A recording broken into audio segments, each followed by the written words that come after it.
Hi guys, welcome to my channel. Before we get started, make sure to hit that like button and also subscribe to my channel. Does I know when you are hurt and help you? So make sure to watch the full video.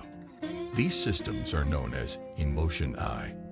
Artificial intelligence is the general name for devices that mimic human thought processes. Emotion AI is a kind of artificial intelligence that measures, comprehends, replicates, and responds to human emotions. Affective computing and artificial emotional intelligence are other names for it. Rosalind Picard of the MIT Media Lab published Affective Computing in 1995, marking the beginning of the area.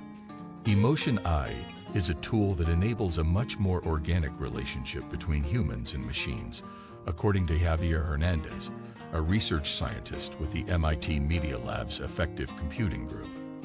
Hernandez added, "Consider how you interact with other people. You look at their faces, you look at their bodies, and you change your interaction accordingly. How a machine can effectively communicate information if it doesn't know your emotional state, if it doesn't know how you're feeling, if it doesn't know how you're going to respond to specific content. In spite of the fact that humans may be better at reading emotions, machines are advancing thanks to their advantages." Professor Eric Brynjolfsson of MIT Sloan said that machines are excellent at evaluating vast amounts of data. They can learn to listen for speech inflections and begin identifying those that are associated with tension or rage. Machines are capable of picture analysis, which enables them to discern minor micro-expressions on people's faces that may occur too quickly for a person to see. In our brains, there are many neurons dedicated to social interactions. We are born with some of such abilities, and we later acquire more.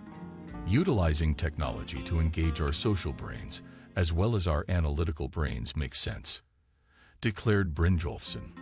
In the same way that we understand speech and machines can speak verbally, we also comprehend and communicate with humor and other types of emotions. And machines that are capable of speaking that language, the language of emotions, will communicate with us in a better, more efficient way.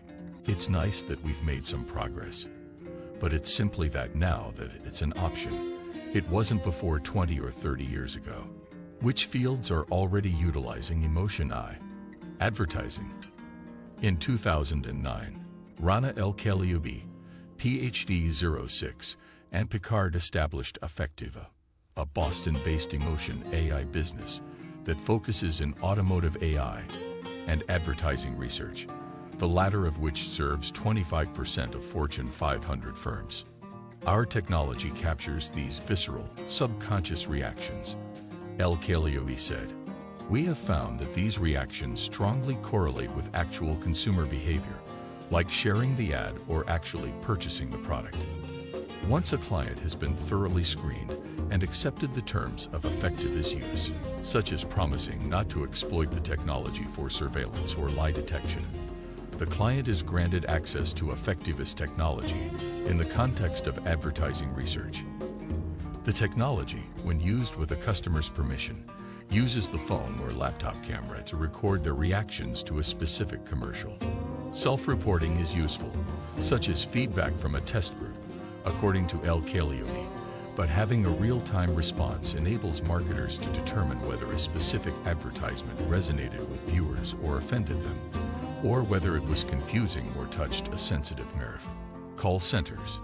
Cogito, a startup co-founded in 2007 by alumni of MIT Sloan, provides technology that enables call center representatives to recognize the emotional states of their callers and modify their approach in real time.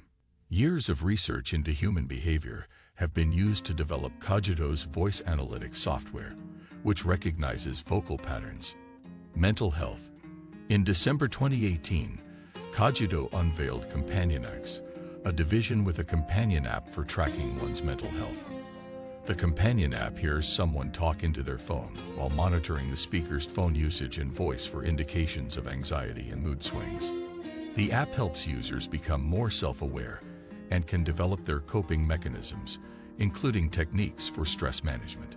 The business has collaborated with the Massachusetts General Hospital, Brigham and Women's Hospital, and the Department of Veterans Affairs. Another feeling wearable equipment created by the MIT Media Lab that analyzes a person's heartbeat to determine their level of stress, discomfort, or annoyance is an example of AI-driven mental health technology. In order to help the wearer cope with the unpleasant emotion they are currently experiencing, the monitor then releases a smell. When tension or discomfort is detected, the BioEssence wearable emits perfume to help the user cope with the unpleasant feeling. While the outside of the car has received a lot of attention with regard to safety, there are many distractions inside that can also affect safety. Think about a vehicle that could detect when a driver was arguing with the person sitting next to them by detecting an increase in blood pressure and reducing the driver's speed. Or a sensor that alerted the driver's wheel to gently steer the vehicle into the middle of the lane when it had unintentionally listed to the curb due to lack of sleep.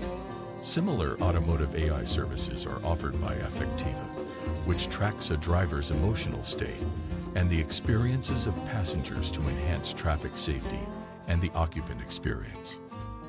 Assistive services. Some autistic individuals struggle to emotionally communicate. This is where Emotion AI can act as a kind of assistive technology.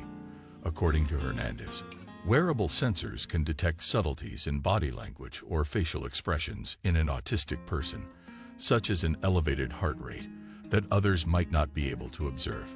Additionally, according to Hernandez, there are communicative prostheses that teach autistic people how to read facial expressions in others. A game where the player must identify smiley or frowny faces on the people around them is one illustration. Hernandez said, that is a way for them to interact with others and also learn how facial expressions work.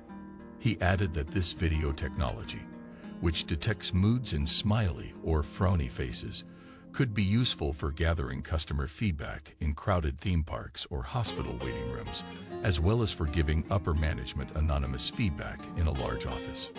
Should we be happy or concerned about Emotion AI? Hernandez advised any company interested in implementing this technology to foster a positive dialogue about its advantages, what is achievable with it, and how to use it privately. Hernandez advised businesses to consider what elements of emotional intelligence should play a critical role in your business. Can technology be used for that kind of emotional engagement, and how would that change? L.K. claimed that she sees possibilities in the technology being expanded to new use cases, such as employing call center technology to comprehend the emotional wellness of employees or for other mental health purposes. But the worry of coming across as Big Brother is a real one, and it will need to be constantly addressed in the context of privacy in this technology. To that point, L.K. stated that Affectiva needs consent and opt-in for every application of its technology. The technology is only as good as its coder, which is another thing to bear in mind. As these technologies are implemented, Brynjolfsson cautioned that they must be suitable for all people and not just sensitive to the population subset used for training.